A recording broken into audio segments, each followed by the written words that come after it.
So yun na nga, hello nga pala sa aking 125 subscribers. Dagdag pa ba kayo o hindi na?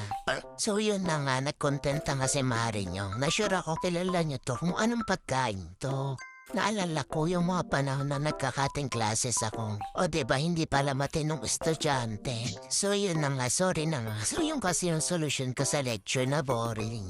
Yung tipong rumarekta agad ako sa bahay ng kaklase ko. Para pag-ambagan namin yung pambili ng pansit kanto. Tas may biglang sisigaw na, "Hoy, asa na yung ambag nyo?" Nakakatakot yung taga-kolekta namin na yon. Kaya siya nangongolekta kasi wala siyang ambag. So yun na nga yung pansit canton, pinatniran namin ng nilagang itlog na malabsa. At syempre hindi mo ula yung tropang nagpresenta na magaling daw siya magluto. Pero ang ending yung noodles kasing dabsak ng itlog. Ay ay ay.